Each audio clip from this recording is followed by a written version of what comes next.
I gave my husband 12 years. 12 years of love, loyalty, sacrifices, and quiet forgiveness. And one Monday morning over coffee, he looked me in the eye and said, "Maybe we should take a little break. Just 2 weeks. To fix us. Fix us." There was no us left. I'd felt it slipping for months, him pulling away, coming home later, smiling at texts he never let me see. But I played along. I agreed to the break, packed his weekend bag myself, even smiled when he left. And on day 3, while I was folding his laundry and watering our dying houseplants, he posted a picture online with her. Smiling, matching drinks, his hand on her thigh. You'd expect me to scream, cry, or beg, right? Not this time. I didn't lose it. I didn't lose him. He lost me. What he didn't know was that I'd already started watching him long before that post, and that this time I wasn't playing the patient wife anymore. Stay with me, because of what happened next. It didn't just end his affair. It ruined his reputation, his job, and everything he took for granted. You want revenge with class. You want drama that actually happened behind closed suburban doors. Then you're exactly where you need to be. 12 years. That's how long I'd been someone's wife, someone's mother, someone's better half. It started with a dress I sewed myself a sunset ceremony in Savannah, and a man named Mark who looked at me like I was the only thing in the world that made sense. Back then, we didn't have much. Just 2 college degrees, a second-hand car, and a 1-bedroom apartment with creaky floors and a water heater that groaned louder than we did during winter. But we had big dreams. He was just starting out as an architect, all ambition and coffee breath. I worked at a small press as an assistant editor, still hoping one day I'd write a novel of my own. Then life happened. When our first baby came, we cried tears of joy. When the second came along 3 years later, we cried again, but for different reasons. Sleepless nights, bills, spit-up diapers, and the weight of being adults with tiny humans relying on us for everything. And that's when we made what felt like the smart choice. I would stay home just for a few years, until they were in school, until things settled, until we caught our breath. But years don't wait for you to catch your breath. They just keep moving. Mark's career took off. Promotions, bonuses, company retreats. I cheered him on even when he missed dinner, even when he forgot our anniversary because of a client pitch. I told myself this was love, this was partnership. I meanwhile faded gently into the background. I became the keeper of lunchboxes, the appointment scheduler, the PTO volunteer, the carpool savior, the weekend laundry warrior. I traded manuscripts for grocery lists. I gave up the name on my desk for the one embroidered on my kids' backpacks, Emily's mom. I didn't regret it, not at first. But slowly I began to notice that Mark didn't really see me anymore. I wasn't angry, just invisible. He'd walk in after work and barely make eye contact. He started taking his phone into the bathroom. Work trips got longer, conversations shorter, affection rare. When I brought it up, he'd say, "It's just stress," or "You're reading too much into it." So I stopped bringing it up. But I started paying attention. The change in cologne, the unexplained charges at restaurants we never visited, the way his eyes lit up at text messages he wouldn't let me see. Still, I said nothing. I smiled. I made dinner. I kissed his cheek before bed. Then came the Monday morning in early May. It was a normal day. I'd packed the kids' lunches, signed a permission slip for a school field trip, and was wiping down the counter when Mark walked in, suit freshly pressed, hair still damp from the shower. He poured coffee in silence. I thought he was distracted by a meeting. Then, without looking at me, he said, "I think we should take a break." I paused, dish towel in hand. "A break." He cleared his throat. "Yeah, just 2 weeks. Some space. I think we need time apart to figure things out, to remember what we had." He said it gently, practiced, like he'd rehearsed it in the mirror. I stood there still calm. I didn't ask questions. I didn't cry. I didn't scream. I just listened. "Just a couple weeks," I asked. He nodded. "It's not like I want a divorce. Just time to clear our heads." "Where would you stay?" "I already booked a hotel," he replied too quickly. "Downtown, close to the office." Ah, so this wasn't a sudden thought. I looked at him. Really looked. This was the man I had nursed through the flu, cheered from the sidelines at his company softball games, whispered dreams to in the dark. And now he was offering me silence. Space. 2 weeks of nothing. I smiled. Just a little. Okay, I said. His brows lifted, almost surprised. Maybe he expected resistance. Maybe he hoped I'd beg. Instead, I nodded and began loading the dishwasher. Later that evening, he packed a suitcase. Just a small one. 3 dress shirts, a pair of jeans, his favorite cologne. I didn't ask why he was packing the blue one, the one he always wore on special nights. I just folded it neatly and set it in the bag for him. He kissed the kids goodnight like he was going on a business trip. They didn't suspect a thing. Neither did he. When he walked out the door, he didn't look back. But I did. Not at him, but at the life we'd built. The years I'd given. The version of me that had disappeared inside this quiet, tidy house. He thought this was his decision, his moment of control. But the truth? He was already a few steps behind. Because weeks before that Monday, I had already started noticing patterns, discrepancies, lies wrapped in soft voices and late meetings. I didn't confront. I didn't accuse. I documented. I prepared. I'd spent 12 years folding his laundry and biting my tongue. He thought I'd spend 2 more weeks waiting by the phone. Not a chance. Mark had asked for space. He was about to learn what it felt like to truly be alone. He thought I didn't notice. That was his first mistake. Mark had always been a man of patterns. Keys on the entryway table, shoes in the same spot, phone plugged in on the nightstand face up like a worn-out habit.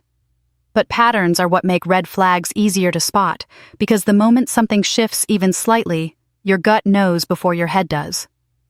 The first thing I noticed. His phone. He used to leave it unattended on the counter sometimes, even forgot it in the car. But one evening about 4 months ago, I heard it buzz while he was in the shower. A soft ding that used to mean nothing. This time he jumped out soaking wet to grab it, muttering something about work, and pulling it close like it was a loaded gun. From that night on, the phone never left his pocket. It was on silent more often than not.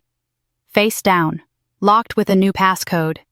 It wasn't just the secrecy, it was the shift in how he carried it. As if he was guarding something precious. Or damning. Then came the smell. Mark had worn the same cologne since our engagement. A clean, woodsy scent I'd picked out myself. But in February, I caught a whiff of something new, sharper, muskier, not unpleasant but definitely unfamiliar.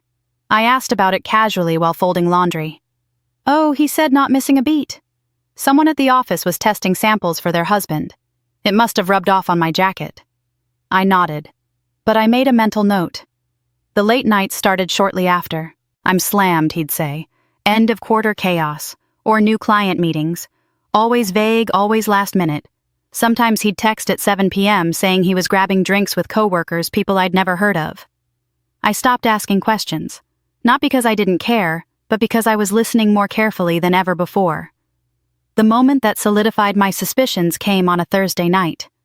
I was up late organizing the garage, one of those mundane tasks I kept putting off.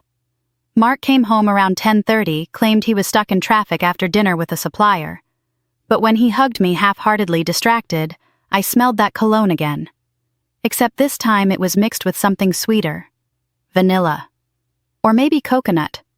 The kind of scent women wear when they want to be remembered. I didn't say a word. I simply wrote it down. The date, the time, what he said, what I observed. From that night forward, I started a system. An old leather-bound notebook I kept in the back of my closet. I wrote everything in it, dates. He came home late, what he was wearing. His excuse, any unusual charges on our bank card. I took photos of receipts when he left them on the counter. Screenshotted credit card transactions from our shared account and saved them to a private folder on my laptop. There was one charge, $68 at a wine bar downtown. Mark didn't drink wine. I knew that because I'd been pouring his beers for 12 years. Then there was a payment to a flower shop. Client birthday, he said. Our office sends bouquets to high-tier accounts. That florist was in a different city, one we didn't have clients in. Again, I didn't argue. I documented. There was one night we almost fought. I'd brought up the kids' upcoming recital and suggested we have dinner as a family beforehand. A perfectly innocent request. But Mark tensed. "I told you I might have a dinner with investors," he snapped. I reminded him gently that he hadn't mentioned it, that he'd actually said his calendar was open. He looked at me for a long moment, then softened. "Sorry. Just tired. Everything's a blur lately." That's when I realized he was rehearsing. Lines, lies, apologies. And I had been letting the scenes play out without acknowledging the script. So I created my own. I went through our bank statements weekly, flagging anything unusual. I logged his comings and goings. I reviewed the shared iCloud calendar and cross-referenced with his claimed appointments. There were cracks everywhere. I even created a color-coded spreadsheet. Old habits from my editing days die hard. Green meant routine. Yellow meant questionable. Red meant it didn't add up. By the beginning of April, I had too much red to ignore. What's funny is that I never went looking for proof of cheating. I wasn't trying to catch him. I was trying to remember myself what it felt like to trust my instincts, to believe my intuition was valid. I didn't cry. I didn't confront. I simply prepared. People imagine betrayal as one big event, a kiss, a lie, a hotel keycard. But sometimes it's hundreds of tiny paper cuts. Quiet deceptions stacked one on top of another until you're bleeding and no one can see. Mark didn't know I'd already started my quiet inventory. By the time he asked for a break, I already knew what he was doing. I just didn't know who with. Yet. But I was going to find out. And when I did, I wouldn't just have feelings. I'd have facts. He thought it was just a break. I saw it as reconnaissance. Day 3. That's how long it took.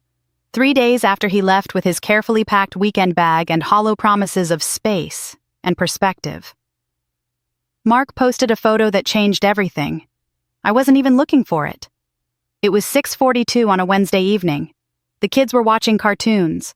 I was halfway through reorganizing the pantry, labeling storage bins like it would bring order to the chaos in my marriage. My phone buzzed with a text from Marlene, an old friend of ours from church. "Hey, I thought you should see this. Maybe it's nothing, but I figured you'd want to know." Attached was a screenshot. Mark. At a rooftop bar. Sunset behind him. Glass of bourbon in one hand. His other hand resting casually but unmistakably on the bare knee of a woman sitting beside him. Just her legs visible. Slim, tanned, manicured fingers holding a wine glass. She wore red heels. Not the modest kind. The kind you wear when you know someone will be looking. And someone was. He had posted it to his public Facebook profile. No caption. Just a location tag and the clinking glasses emoji. Classy. I stared at the image for a full minute before zooming in. Yes. That was his wedding ring still on his hand. Yes. That was the blazer I'd bought him for our 10th anniversary. Yes. That was Mark on a break from our marriage, apparently finding himself between another woman's thighs. Another ping. This time from Trish, my old college roommate. "Girl. Tell me this is some kind of mix-up. Is that Mark? You okay?" Then another. And another. 3 women. All silent. All sending screenshots like pieces of a puzzle no one wanted to admit they were solving. None of them commented publicly. They knew better. We were women raised to protect other women in silence if needed. But the message was clear. They saw it. I saw it. And now, he would see me. And the strangest thing, I didn't cry. I didn't throw the phone. I didn't scream. I didn't fall to the floor in a heap like some network drama version of Heartbreak. Instead, I smiled. It wasn't a bitter smile. It was quiet, clean, cold. Like the kind of smile a chess player wears when she sees the next 5 moves ahead. You see, the moment he posted that picture, Mark gave me something more powerful than suspicion. He gave me proof. And with proof, I didn't need to ask. I didn't need to beg. I didn't need to doubt myself anymore. I needed to act. So I did. Phase 1. Gather intel. No more passively collecting patterns. I went full investigation mode. Because now I wasn't just looking for why he pulled away. I was looking for who gave him permission to betray a decade of marriage so publicly. I started by saving the photo in multiple places. My cloud, a USB drive, a backup folder titled House Projects, because Mark never bothered to learn how file directories work. I reverse searched the image to pull metadata location timestamp. The rooftop bar had a public event that night listed on Instagram, a wine tasting. I called the bar the next day under a fake name claiming to be interested in booking a table and asked if a photographer had been present. Bingo. Yes, we had a lifestyle blogger on site, the hostess said. She posted several photos from the night. I found her. A woman named @sip&city on Instagram. Stylish local influencer type. She had posted a carousel of pictures from the event guests mingling, sipping, posing. Slide 3 Mark. And this time the woman's face was visible. Not just a pair of legs anymore. Now she had a face. And a name. Rebecca M. Tagged. Her profile was public. Sales rep, early 30s. Blonde, filtered, curated. Recent posts included a gym selfie, a boomerang from a spa, and just 2 weeks ago, a quote. Sometimes the best thing you can do for your soul is walk away from comfort and into chaos. Oh, honey, you have no idea the kind of chaos you're stepping into. I didn't react. I documented. Screenshots, links, saved stories, date stamps. I even started a new notebook. The red leather one I'd been saving for something meaningful. Turns out revenge deserves a little style. In it, I began logging everything I found. The mutual friends they followed. The restaurant check-ins.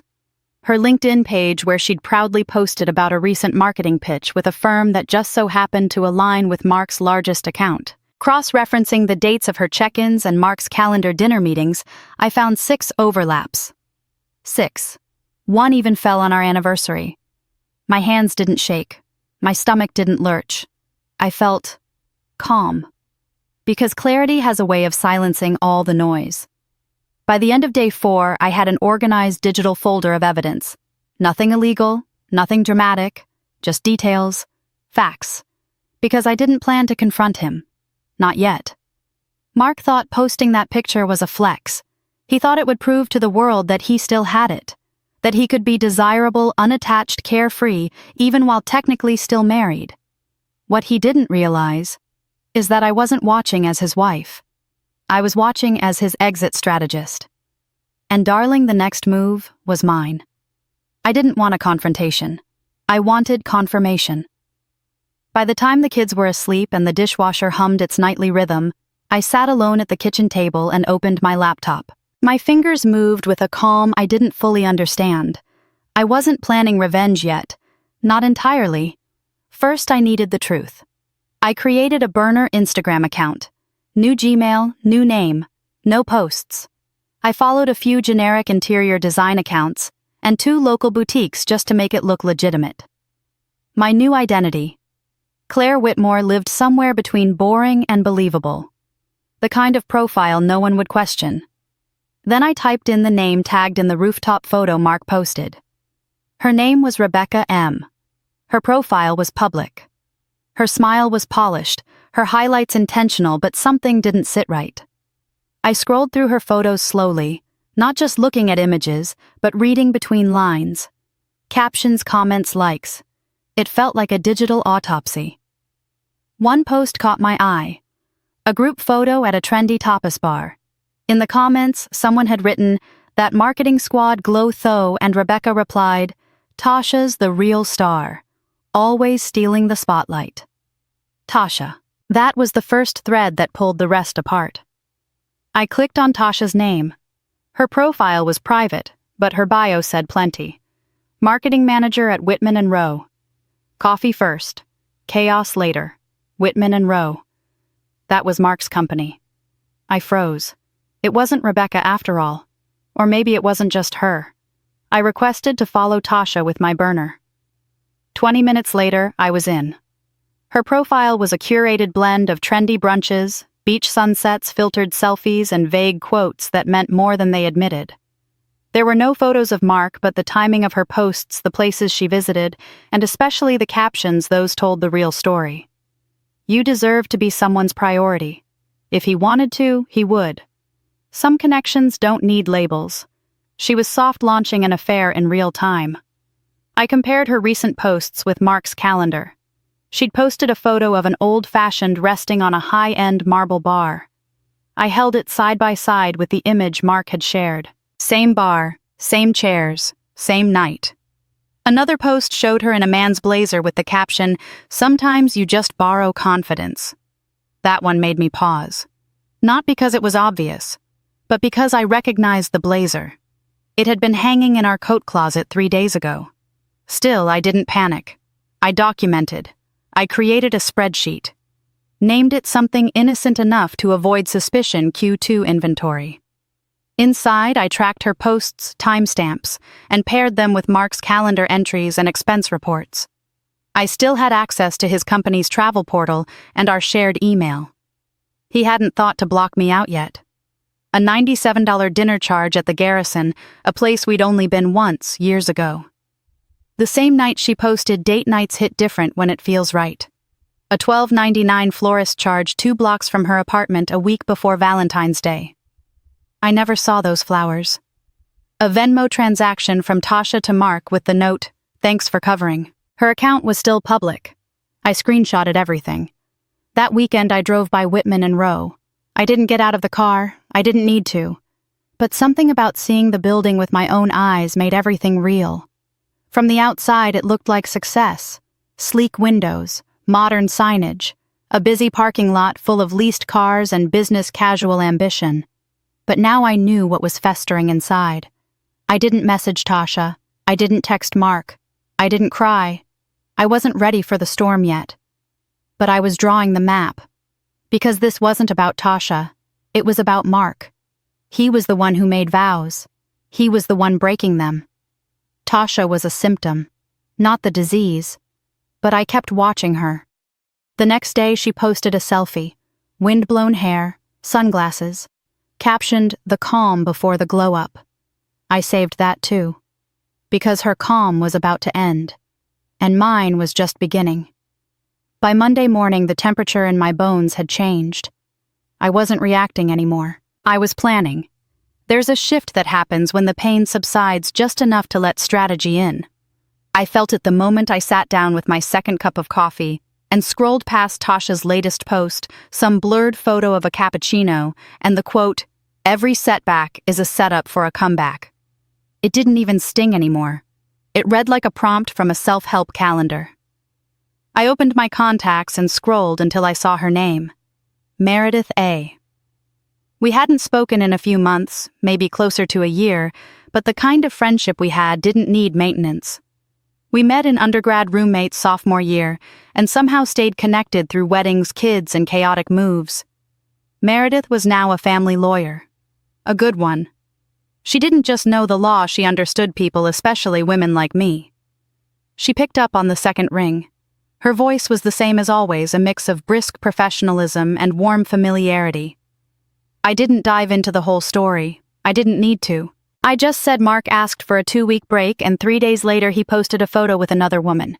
I'm not interested in yelling. I'm interested in protecting myself. There was a pause. Then Meredith asked the right question. Do you have evidence? I exhaled slowly and nodded even though she couldn't see me. Yes. Photos, social media posts, credit card statements, even Venmo history. I've saved everything. She didn't say wow or gasp or ask if I was sure. She simply said, then let's get you ahead of this. Not just legally, financially, emotionally. I want you prepared, not blindsided. We set a meeting for Wednesday. In person. She told me to bring everything. Flash drive printed copies, a list of assets separate and joint. It felt both terrifying and empowering. Like packing for a storm I no longer feared.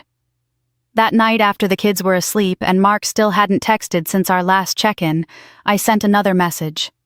This time not to a lawyer. I opened Facebook and found another old friend, Camille. She had worked in HR for a different branch of Whitman and Rowe years ago, but last I heard she'd been promoted to a senior compliance role. We'd lost touch after her divorce, but I remembered her sharp memory and even sharper instincts. I typed carefully, Hey, Camille. Long time, I know. I have a weird and delicate favor to ask off the record. Do you still have any connections in HR over at Whitman and Rowe? I hesitated before hitting send. Within minutes, she replied, Hi, stranger. I do. Is everything okay? I took a breath and wrote back. Let's just say I have reason to believe someone in their marketing department is involved with someone married, and it may involve conduct violations. I'm not looking to cause damage, but I do want to understand the boundaries. Camille responded within the hour, confirming that she'd make a few discreet calls. She understood the company's policies, especially concerning intra-office relationships and ethics clauses, and she was clear it would be subtle legal and strictly anonymous. I didn't say much more. She didn't press. But Camille was the kind of woman who could read between lines. She sent one final message that evening. I don't know exactly what's going on, but I can tell you this. No one plays with fire in corporate settings without leaving smoke. I'll let you know what I find. The next morning, I opened a fresh notebook. I titled the first page Operations. I listed everyone I had contacted. Meredith, Camille, the timeline of events. I began drawing lines, making notes, tracking everything from the bank accounts to the utility bills. I wasn't leaving anything to chance. At school pickup, my neighbor Karen noticed I was wearing lipstick. She smiled gently and said, You look good today. Strong. I just smiled back. No explanation. But in that moment, I realized people were watching. They didn't know details, but they sensed the shift. The silence before something significant. I didn't tell anyone the full story, but I didn't have to. In whispers and knowing glances and quiet support, offered without context, I felt the weight of a network gathering around me. Women who had seen things, lived through worse, understood without needing to ask. Mark was still quiet. No follow-ups, no questions. That told me everything I needed to know. He wasn't waiting to reconcile. He was hoping I'd fade into the background while he stepped into a new life with a woman who thought brunch quotes counted as emotional depth. But I wasn't fading. I was fortifying. And this time I had allies. By Thursday, the silence from Mark had grown too obvious to ignore. No questions, no emotional check-ins, no signs of reflection or regret. Just the quiet arrogance of a man who believed he'd pulled off something clean. And that, more than anything, told me how deep into this new fantasy he had fallen. He wasn't waiting for reconciliation. He was assuming I'd either move on quietly or eventually accept his new normal. That gave me my opening.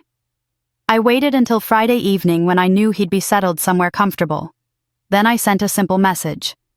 I've been thinking. Maybe we should talk when the break ends. If there's still something worth saving, we owe it to the kids. It wasn't a plea, just a breadcrumb. Mark took the bait like I knew he would. He replied within an hour. I think that's fair. Let's talk next week. Maybe dinner. He even added a smiling emoji. That was his tell. He always used emojis when he thought he had the upper hand. By the time he sent that reply, I had already contacted a private investigator. Meredith had a list. Discreet, licensed, experienced professionals. I picked one named Craig Holden, a retired cop turned PI now specializing in domestic infidelity. He didn't ask for the drama, just the timeline names and locations. I told him about Tasha, the rooftop bar photo, the break, the corporate event scheduled for next weekend, and the hotel Mark had used before. Craig didn't blink. I'll be in the area that night. Discretion is guaranteed. I'll need access to shared credit card info and a description of both parties. He was more clinical than comforting, but that's exactly what I needed. I wasn't looking for empathy. I was building a case. All week I kept playing the role, sent Mark light messages enough to seem genuine, asked about the kids, even said I was glad he was getting space. It was disgusting how easy it was to fake hope. He responded warmly, even flirtatiously. And each message he sent made me feel more resolved. This wasn't a man in conflict. This was someone auditioning a new life while keeping the old one warm on the back burner. Friday came quickly. The company was hosting a semi-formal networking party at the downtown ballroom of the Andover Hotel. The perfect venue for secrets wrapped in satin. I knew he'd invite her. That's how it always started: corporate parties, hand-holding, and dark corners, whispered conversations by the elevator. I didn't tell the kids where I was going that night. I arranged a sleepover for them at my sister's and stayed home pretending to read. Craig called me at 10:48 p.m. He left the event at 10:35 with the woman matching your description. Both appeared intimate. They entered the Andover Hotel through the East Lobby entrance. Security camera caught them at check-in. They're staying on the 9th floor. His voice was even controlled, detached. He wasn't shocked. This was routine. For him. My heart didn't break. It didn't even crack. Instead, it crystallized into something hard and clear. Craig sent me time-stamped images via secured link, Mark's hand on her lower back. Tasha laughing as they waited for the elevator. A receipt showing the room charge placed on our shared credit card. 2 glasses of wine charged to the room an hour later. And finally, a shot of the hallway camera as they entered the room together. It was undeniable. Clean, legal, documented. The PI had also collected earlier images, them leaving the party, Mark brushing her hair from her shoulder, Tasha resting her head briefly on his arm as they walked through the lobby. These weren't one-off mistakes or poorly judged moments. These were deliberate actions made under the assumption that I was too naive or too weak to watch closely. Craig's final report was ready the next day. He included logs, receipts, metadata from the camera footage, and digital copies of all still images. He even included a breakdown of legal admissibility should I choose to use any of it in court. I saved it all to 2 different cloud accounts and 1 external hard drive. Mark texted me the next morning. Last night went later than I thought. Work stuff. Still want to talk next week? I stared at the message for a long moment. Then I typed, absolutely. I have a lot to say. And hit send. I didn't confront him. I didn't accuse. That would have been satisfying but short-sighted. I wasn't here for a fight. I was here for the finish. Now I had evidence. Not suspicion, not gossip, not vague feelings or half-truths. I had hotel records, time-stamped photos, credit card charges, and enough visual documentation to destroy any lie he might attempt to construct. And he had no idea. He thought this was still his game. That's what made it so easy to smile when I read his next message. Glad to hear that. I've missed talking to you. He had no idea just how much I'd learned in his silence. The following Monday began like any other. Mark clocked into work at 8:45 a.m. His usual smug confidence likely intact, still basking in the afterglow of his weekend rendezvous. He had no idea that by noon everything he'd so carefully balanced was about to come crashing down. I had made sure of that. I'd timed everything deliberately. I didn't want an email. I didn't want a text. I wanted him served publicly, precisely, and legally. There's something symbolic about having a man handed divorce papers in the very place where he felt most untouchable. At 11:13 a.m., the process server stepped into the lobby of Whitman and Rowe, asked for Mark by name, and waited patiently by the reception desk while someone called him down. Mark came down the glass staircase, still adjusting his cufflinks.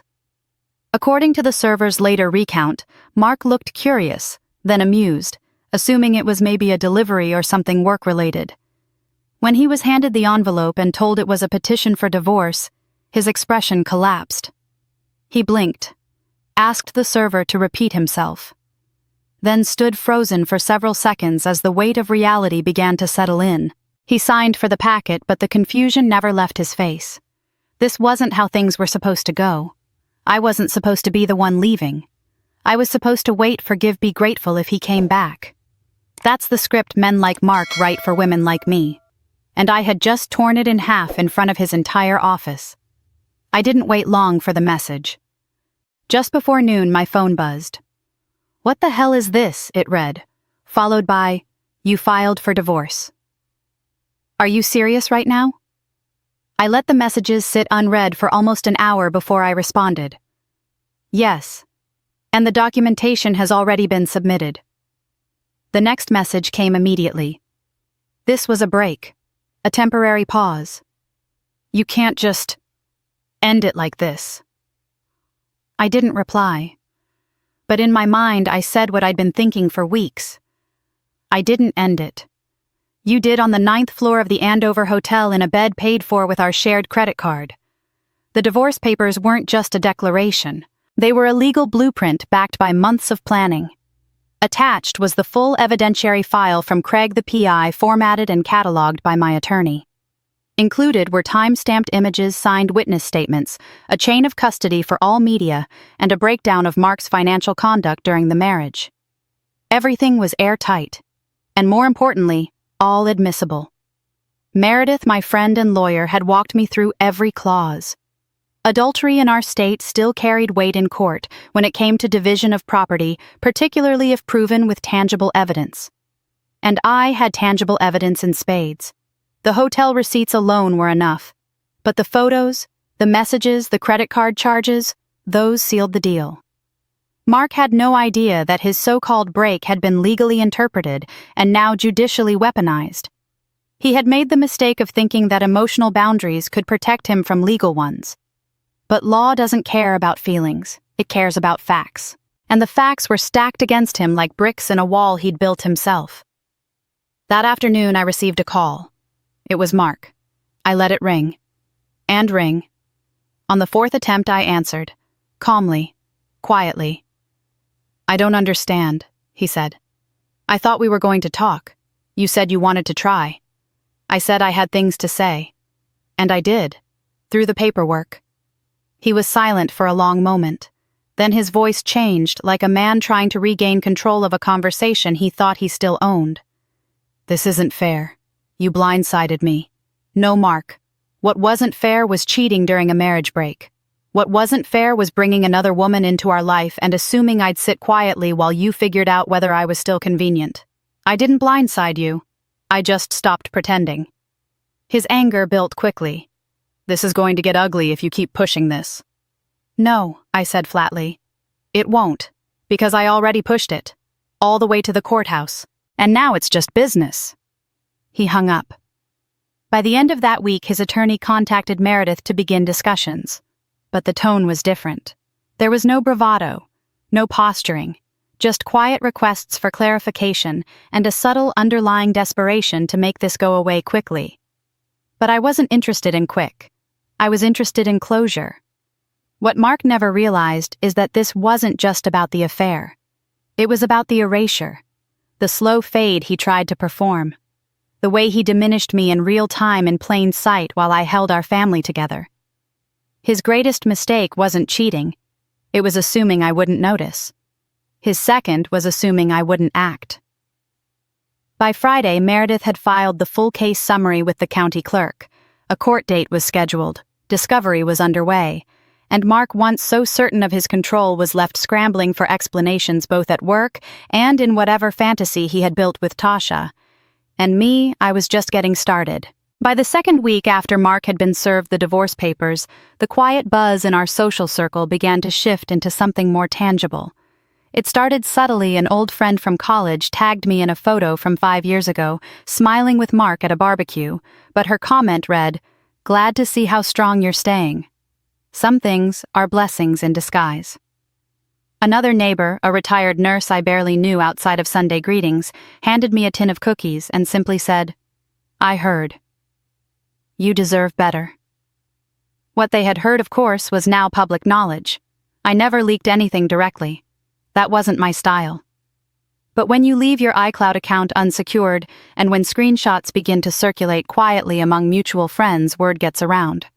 One friend told another, and then another, until the circle widened. Screenshots of texts between Mark and Tasha, flirty messages, half-naked mirror selfies counting down to see you again. Notes ended up in the group chat of some former colleagues. One of those women happened to be married to a deacon at our church. From there, it spread like wildfire. The small town we lived in didn't thrive on gossip, but it certainly didn't shy away from it either. People didn't confront me directly with pity, thank God, but they let their sympathy be known in quiet, affirming ways. The woman from the flower shop added extra stems to my bouquet just because. One of the other mothers at the PTA slipped me a note that said, "You are not alone. I've been through it too. You're handling this with grace." Then came the moment that cemented the shift.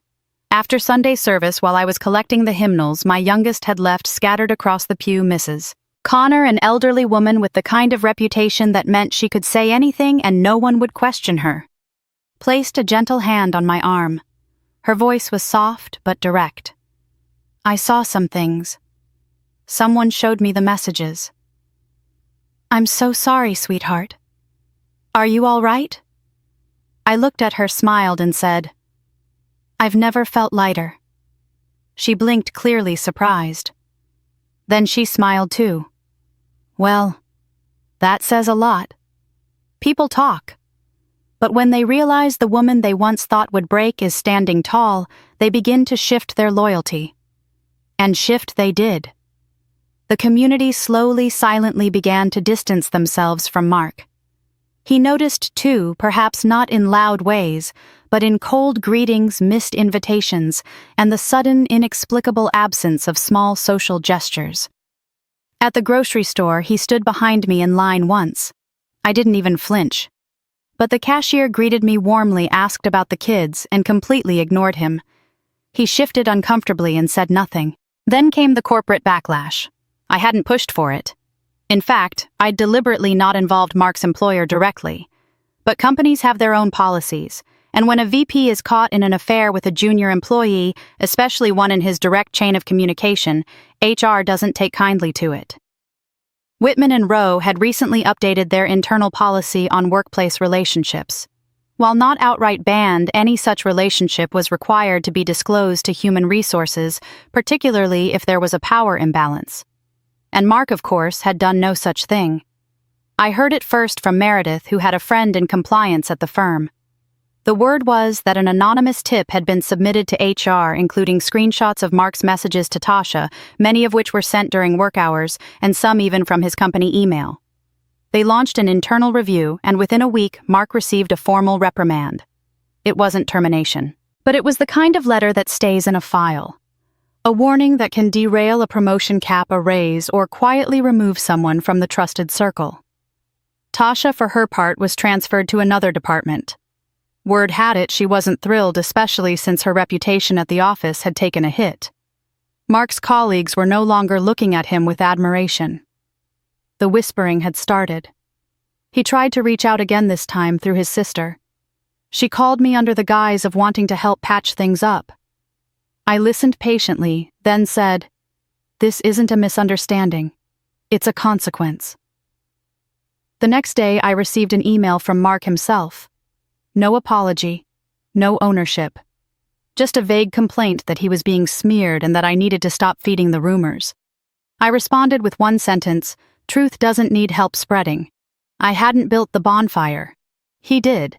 All I had done was stop putting it out. There's a quiet vindication in watching someone unravel by their own choices. You don't have to scream. You don't have to shout. You simply have to be still long enough for the truth to do its job. And my truth. It had never been clearer. The shift from whispers to consequences was almost imperceptible at first. After the HR reprimand that quietly punctured Mark's professional armor, things moved swiftly.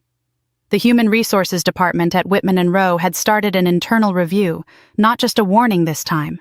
It was an official investigation. They had policies, and Mark had broken them. Tasha was a direct report, which meant there was a clear power imbalance. Relationships like theirs weren't outright forbidden, but they were subject to immediate disclosure ethics evaluations and, if needed, reassignment. Mark had done none of that. Worse, he had used company time and resources to carry on the affair. His company email had been flagged for non-work communications. It was more than enough to raise red flags at the executive level. The investigation was quiet, but its presence was loud. Colleagues no longer made eye contact in the hallway. Upper management stopped inviting Mark to strategy meetings. He had been a rising star once, confident, polished, predictable. Now he was a risk, and no corporation keeps a liability on their growth charts. Meanwhile, Tasha's experience began to crumble in tandem. She was reassigned to a lateral department, same title, same pay, different building. A new manager, one known for strict professionalism and zero tolerance for distraction. Within a few days, her social media began to reflect the storm. Her usual curated positivity gave way to vague, emotionally charged captions. Some people only love you when you're useful. One read beneath a black and white selfie. Another said, "What's meant for you will never require you to beg for it." The comments were limited. She had turned off tagging, but the sadness behind the filters was hard to miss. I didn't comment. I didn't reach out. I didn't need to. She was now living in the shadow she helped cast. Then one Thursday afternoon, Mark showed up at my door. He looked different. Not disheveled exactly, but not the polished man he used to be. His shirt was wrinkled, the collar on his coat slightly curled. There was a weariness behind his eyes that hadn't been there before, not tiredness but the weight of unraveling. "I just want to talk," he said. "One last time." I paused, then stepped aside and gestured him in. The living room was calm, clean, my favorite candle burning on the mantel. The kids were at my sister's. I offered him tea. He declined. I sat across from him silent and waited. He started with the usual: regret, confusion. Talk of stress, miscommunication, losing sight of what mattered.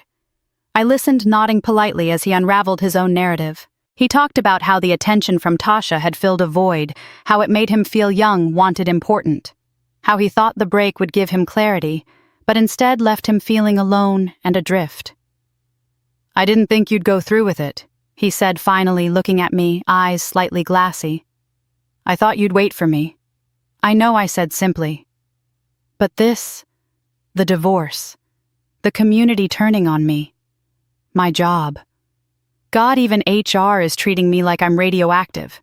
You've made it so public. I tilted my head. "I didn't make it public. You did that when you put your hand on her thigh in a rooftop bar and posted it online." Silence. "I know I messed up," he whispered. Still, I said nothing. He was waiting for forgiveness, a soft landing. But I wasn't offering either. Not today. I just thought maybe we could talk. Maybe we're not too far gone. "I don't think we're far gone," I replied. "We're just done." He looked at me, then really looked, and perhaps for the first time saw the woman who had been watching him unravel from the sidelines, not in anger, but with certainty. He stood slowly defeated. "You're different," he murmured. "I'm free," I said. What he didn't know, what he never suspected, was that I had been recording everything. My lawyer had advised it. In a no-fault state, verbal admissions didn't carry much weight in court. But in our state, with adultery and workplace misconduct in play, any documentation of intent, remorse, or admission could be crucial. And Mark, in his desperation to save face, had just offered me a goldmine. The small recording device sat beneath the throw pillow beside me. Perfectly legal, perfectly admissible, and now perfectly damning. When he left, I didn't feel triumphant, just clear. The fog that had clouded my vision for the past 6 months had lifted completely. His collapse wasn't just professional or social, it was moral. And unlike the old me, the woman who stayed silent to keep the peace, this version of me was prepared for what came next. Not revenge for revenge's sake, just truth finally given the space to breathe. The recording was labeled and stored, a quiet piece of insurance, one I might never need. But it felt good to have. Like knowing the storm is over but still keeping an umbrella by the door. It was a quiet morning, the kind of stillness that feels earned. Sunlight stretched across the kitchen counter, the scent of fresh coffee settling in the air. I sat at the dining table, my laptop open, and the small flash drive resting next to it. On that flash drive was the recording from the last time Mark came over the conversation he thought was his redemption arc. Instead, it was the final nail in a carefully built case. I forwarded it to my lawyer with a short message: use as needed. No ceremony, no fanfare. Just another step in the process. My attorney responded within the hour. "This is gold," she said. "It solidifies everything. With this and the documentation we've already built, there's no way he walks away with half the house or anything close to it. The house was in my name, of course. Acquired during the marriage, yes, but with funds from my late father's inheritance. We'd debated how a judge might rule on it without ironclad support. Now we had it. Mark's recorded admissions, his guilt, his betrayal, and his own verbal acknowledgement that he thought I'd just wait while he indulged elsewhere tipped the scales. Meanwhile, the fallout continued. It was almost sad to watch. Almost. After the HR investigation concluded, Mark wasn't fired. Not exactly, but he was transitioned. It's the kind of corporate language that means clean out your desk and we'll let you say you left voluntarily. He no longer appeared on the company's org chart. His professional LinkedIn profile changed from Director of Strategy at Whitman & Rowe to exploring new opportunities. And while he might have told his friends it was a mutual decision, everyone knew the truth. The rumor mill had done its job. Tasha, of course, saw it coming. She tried to stand by him at first. A few cryptic Instagram posts hinted at resilience standing by your choices. Love in tough times. But that too faded quickly. Without the status, without the access, Mark wasn't quite as magnetic anymore. She stopped tagging him in photos. Then she deleted the rooftop picture. Then her profile went private. And finally she was gone from his life altogether. No dramatic announcement. No farewell post. Just silence. He called her, of course. Multiple times. Left voicemails. Sent late-night texts. Some he might have thought were poetic. Some I'm sure were desperate. But none were answered. That's when I wrote the letter. It was handwritten. Simple black ink on cream-colored stationery I found in the bottom drawer. I didn't need paragraphs. Just one clear message. You lost a wife, a partner, and your self-respect, all for a woman who won't even return your calls now. I folded it once, placed it in a plain envelope, and mailed it to the P.O. Box address he was temporarily using while figuring out his next move. I don't know if he read it the moment it arrived or let it sit unopened for days. But I know he read it. I didn't sign my name. I didn't need to. He'd know. There was a particular satisfaction in knowing I never raised my voice, never made a scene.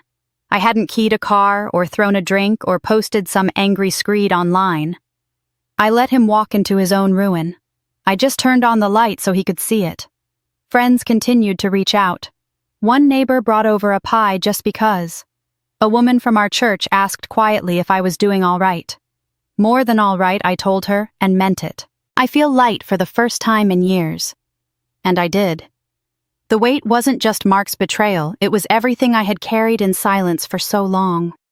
The feeling of walking on eggshells, of second-guessing my worth, of shrinking to make space for his ego. It had dissolved, replaced with something better: clarity, autonomy, peace. The final court date came and went with little drama. Mark showed up looking worn. He didn't contest anything. The judge reviewed the file, including the evidence we'd submitted: photos, receipts, the voice recording, and ruled in my favor across the board. I kept the house, the retirement accounts, and full legal custody of our youngest. He left with a diminished bank account, no home of his own, and a very expensive lesson in character. When it was over, I didn't celebrate with champagne or music. I simply returned home, took off my shoes, and walked barefoot across the hardwood floor I'd refinished myself years ago. The same floor I used to scrub while he slept in. The same floor over which I'd pushed strollers, carried groceries, cried silently. Now it felt like mine again, not because of ownership paperwork, but because of what I'd reclaimed. And just before bed, I opened the letter I'd written myself, on the day he first asked for that 2-week break.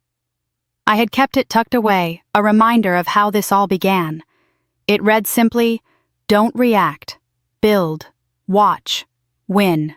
Mission accomplished." The official paperwork came through on a crisp Friday morning in early fall. A single envelope with the county recorder's seal on it declaring that I now owned the house in full. My name was the only one on the title deed. No shared signatures, no lingering connections. Just mine. I held it for a moment, the weight of it heavier than I expected. Not because of paper and ink, but because of everything it represented. Freedom. Finality. A clean slate. The first thing I did was change the locks. I didn't need to. Mark hadn't set foot inside the house since the divorce had been finalized months ago. But I needed to know that every key to my life now started fresh. That Saturday, I stood in the hallway and turned slowly in a full circle, really looking at the house for the first time in years, not just seeing the furniture and walls, but seeing what could be. The old wedding photo above the fireplace. Gone. The heavy oak bedroom set that he had insisted on buying 10 years ago, replaced with a light modern frame I found at a vintage shop on the outskirts of town. I painted the bedroom walls a soft green the color of eucalyptus. Calm, natural, clean. I replaced the kitchen curtains with bright linen ones that let in the morning sun. I took down the motivational plaques he used to laugh at me for buying and put up a print of Georgia O'Keeffe instead. Her flowers, her desert, her solitude. They spoke to me now. Even the bed felt different, not just because it was new, but because I slept on one side by choice, not by habit. I read late into the night if I wanted to. I left the bedside lamp on. No one to complain. No one to mock my book choices or ask me to keep it down. With each change I made, the air in the house felt lighter. It was like opening the windows after a long winter and letting the dust of someone else's expectations drift away. This wasn't just about decor. It was reclamation. In early October, I accepted a part-time position teaching writing at the local community college. It wasn't glamorous. The classroom lights buzzed a little and the whiteboard had seen better days. But the students were eager, and I hadn't felt that kind of energy in years. I had once dreamed of teaching full-time, maybe even pursuing a master's degree. That dream had been tucked away for over a decade, filed under someday, while I raised kids, cooked dinners, managed birthdays, and held space for someone else's ambition. Now I was doing it. Even part-time, it felt like a small revolution. I found myself smiling for no reason on drives home from campus. I stopped at the farmer's market on Wednesdays just because I could. I started listening to jazz in the evenings, real jazz, not the pop playlists Mark used to scoff at. Sometimes I danced in the kitchen while I waited for the kettle to boil, the dog watching me with sleepy curiosity. Old friends began to return one by one. Some I hadn't seen since our kids were in school together. They noticed the change in me. "You look 10 years younger," one of them said over coffee one afternoon. I laughed. "Feels like I dropped 180 pounds, I replied, only half joking. There were quiet nights, of course, lonely ones too, but even those were mine. I didn't have to pretend. I could sit with my thoughts, journal by candlelight, take long baths without anyone banging on the door asking if I'd seen their socks. The best part, I no longer second-guessed myself. I no longer asked if I was enough. I no longer twisted myself into smaller shapes to fit someone else's mood. I no longer measured my worth by how tidy the house was or how supportive I could be. I existed fully and honestly in my own space. And that was more than enough. The house felt like home again. Not just a shelter, but a sanctuary. Not a battleground of cold silences and simmering tension, but a place where laughter was welcome and quiet didn't feel like punishment. Sometimes people ask if I miss him, if I regret not fighting harder. I always answer the same way I didn't lose a husband. I lost someone who stopped choosing me long ago. What I gained instead was myself. And that was the greatest victory of all.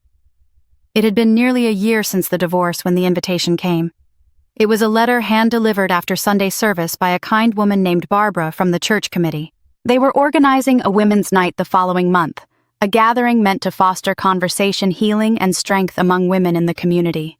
"We'd love it if you would consider speaking," she said gently. "Your story, well, it's one we think many women would draw strength from." At first I hesitated.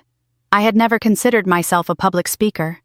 For so long I had been the quiet wife, the invisible force behind someone else's success. But something inside me stirred. This wasn't about performance. It was about testimony. The night of the event, the fellowship hall was full. Folding chairs set in neat rows, coffee and lemonade on a long table. Dozens of women, some I knew, some I didn't. Some older than me with silver in their hair, others younger with tired eyes and children clinging to their knees. We were all there with our own stories, some told, many untold. I stood at the front, took a breath, and began. I didn't share every detail. There was no need. I spoke simply, clearly. About how a good marriage can grow quiet. About the signs we ignore, the intuition we silence. About the betrayal that shattered not just trust but identity. and about the slow, deliberate choice to rise from the ashes with dignity instead of vengeance. Heads nodded in the crowd. A few wiped their eyes. No one interrupted. At the end, I opened the floor for questions. A soft-spoken woman in the back raised her hand. She looked to be in her 60s with a faded scarf tied around her shoulders and kind eyes that had clearly seen things. "If you could go back," she asked, "would you forgive him? Would you have stayed?" There was a long pause. I could feel the weight of the room shift as all eyes turned to me, waiting. Some expected bitterness, others hoped for grace. But what I said was the truth I had learned the hard way. "Forgiveness isn't weakness," I said softly. "But staying with someone who breaks you, that is." The room was silent. It wasn't judgment I meant, but liberation. A truth I wished someone had said to me years ago. Forgiveness, I had learned, could be offered without invitation, without reconciliation, without resuming a toxic bond. It was not for them, it was for me. But boundaries. Those were for survival. Later that evening, a few women stayed behind to thank me privately. One told me she had been living with suspicion for years and now felt strong enough to ask the hard questions. Another simply hugged me and whispered, "I thought I was alone." I walked home under a soft night sky, the air warm against my skin, and I felt something I hadn't in a long time: peace. Not the fragile kind that needs silence to survive, but the sturdy kind built from truth, pain, and healing. This story in the end wasn't about a man who betrayed his vows. It wasn't even about revenge, though justice had been served. It was about the quiet, powerful force of a woman reclaiming her voice. About remembering that survival is not the same as living. And that love, true love, starts within. I hadn't just left a marriage. I had stepped back into my own life. Some people say that dignity is quiet, but I've learned that sometimes it speaks loudest when we walk away without burning the house down. I never heard from Mark again after the letter I sent him months before. I didn't need to. I had said everything that mattered. And more importantly, I had moved on not with bitterness, but with clarity. Now when I walk through my front door, I don't brace for silence or tension. I inhale peace. I brew tea. I put on the music I like and dance barefoot in my kitchen. And sometimes when I pass a mirror, I catch a glimpse of the woman I used to be, tired, uncertain, shrinking. Then I see the woman I've become. And I smile. Her story didn't end in heartbreak. It ended in clarity, strength, and the quiet kind of revenge that leaves no mess, only silence. What about you? If you were in her shoes, would you forgive? Would you stay? Or would you do exactly what she did? Walk away with your head held high. Leave a comment. I want to know what you would have done. And if this story kept you watching until the end, hit subscribe, turn on notifications, and stick around because there are more stories coming. Real stories. Messy, quietly brutal, and unforgettable. Thanks for watching. And remember, sometimes the most powerful thing a woman can do is nothing. Just let the truth speak for itself.